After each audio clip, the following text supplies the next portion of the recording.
نحمده ونصلي على رسوله الكريم اما بعد فاعوذ بالله من الشيطان الرجيم بسم الله الرحمن الرحيم رب اشرح لي صدري ويسر لي امري واحلل عقدة من لساني يفقهوا قولي وان امرأة اگر کوئی عورت خافت ڈرتی ہو، کس سے؟ من بالہا اپنے شوہر سے، اپنے شوہر کے بارے میں ڈرتی ہو اس کی دو باتوں سے، نشوزن سرکشی سے، بدسلوکی سے، مثلا مار کٹائی کرتا ہے، بد اخلاقی برتتا ہے، زیادتی کرتا ہے، چھوٹی چھوٹی بات پر بہت غصہ کرتا ہے، او اعراضن یا بے رخی کرتا ہے، روٹھ جاتا ہے، چھوٹی چھوٹی بات پہ بولنا چھوڑ دیتا ہے۔ اب عورت کیا کرے؟ کب تک نبھائے؟ کب تک ڈانٹ کھائے؟ کب تک بے رخی برداشت کرے؟ کہاں جائے؟ ایسی عورت کو کیا کرنا چاہیے؟ یہاں آپ قرآن کا یہ انداز بھی دیکھ سکتے ہیں کہ اللہ تعالیٰ انسانوں کو صرف قانون نہیں دینا چاہتے، انسانوں کے اندر کی اصلاح چاہتے ہیں۔ صرف معاشرے کے ایک حصے کو ہی نہیں نوازنا چاہتے، سب کا بھلا چاہتے ہیں، سب کا فائدہ، اور معاشرے کے کمزور طبقات کے حقوق دیے بغیر عورتوں کو بھی ان کا حق صحیح طور پر نہیں دیا جا سکتا، کیونکہ معاشرے کے مختلف افراد ایک دوسرے سے جڑے ہوئے ہوتے ہیں، ایک دوسرے سے ملے ہوئے ہوتے ہیں۔ بالکل ایسے ہی انسانی معاشرے کو جیسے ایک جسم سے تعبیر کیا گیا۔ اب آپ یہ کہیں کہ میں اپنے سر کا تو حق روز دوں گی لیکن اپنے پاؤں کا نہیں دوں گی، یا دائیں ہاتھ کا تو دوں گی اور بائیں کا نہیں دوں گی، تو ایسے میں کچھ بھی اصلاح نہیں ہو سکتی۔ جب آپ اپنی بھلائی چاہتے ہیں تو ہیڈ ٹو ٹو پورے جسم کی بھلائی آپ کو سوچنی ہوگی۔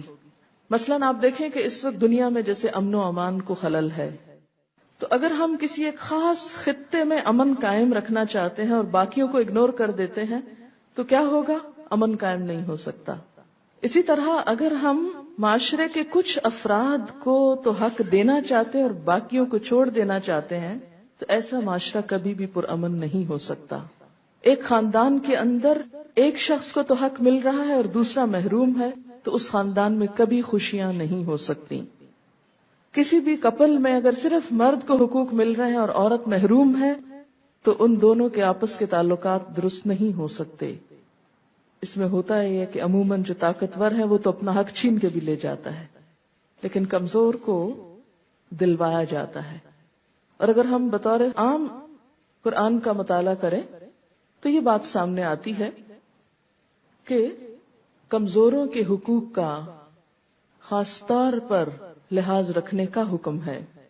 آپ صلی اللہ علیہ وسلم اپنی وفات سے قبل جو آخری باتیں فرما رہے تھے ان میں سے ایک تلقین کیا تھی کہ عورتوں اور غلاموں کے بارے میں خاص طور پر اللہ سے ڈرنا، کہ آپ کو اندیشہ تھا کہ ان کے حقوق مارے جائیں گے، کہ معاشرے کا ایک کمزور حصہ ہے۔ انسانی معاشرے میں کبھی حالات ایک جیسے نہیں رہتے، شوہر اور بیوی کا تعلق بھی اسی طرح اونچ نیچ کا شکار ہوتا رہتا ہے۔ کبھی ایک فریق خوش ہے تو دوسرا ناراض ہے، کبھی دوسرا خوش ہے تو پہلا ناراض ہے، کبھی ایک اپنی ذمہ داری پوری کر رہا ہے اور دوسرا غافل ہے، اور کبھی وائس ورثہ۔ دونوں کے تعلقات میں اتار چڑھاؤ آتا رہتا ہے۔ انسان صرف گوشت، ہڈی اور خون سے بنا ہوا نہیں، انسان کے اندر لطیف احساسات اور جذبات بھی ہیں جو مختلف اوقات میں تبدیل ہوتے رہتے ہیں۔ تمام جذبات کا مرکز دل ہے۔ دل کو عربی میں قلب کہتے ہیں۔ قلب کا معنی ہوتا ہے الٹ پلٹ ہونا۔ انسان کا دل الٹ پلٹ ہوتا رہتا ہے، اور یہ تمام انسانوں کے ساتھ ہے۔ اگر آپ دیکھیں اپنے بچپن کو تو اس وقت آپ کی پسند کچھ اور تھی۔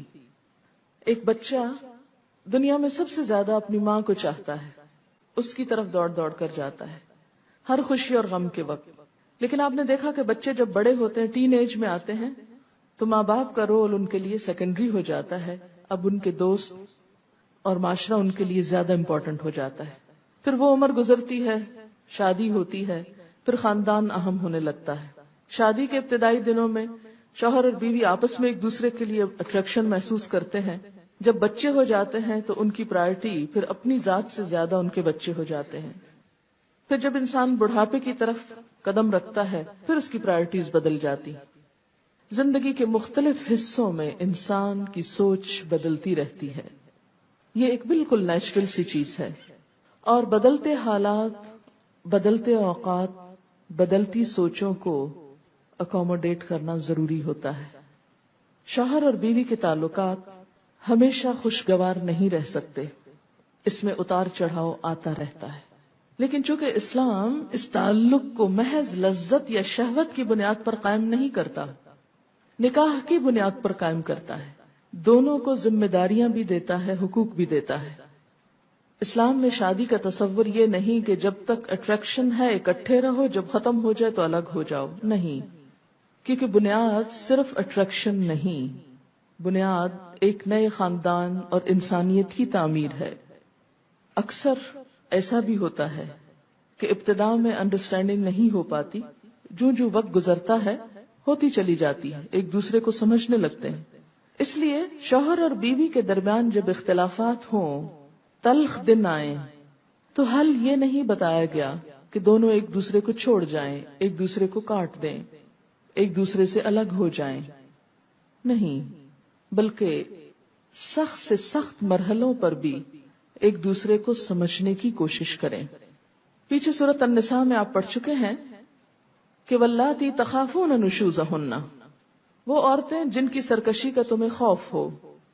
تو یہ نہیں کہا کہ ان کو کاٹ کے پھینک دو، طلاق دے کے کک آؤٹ کر دو، گھر سے نکال دو.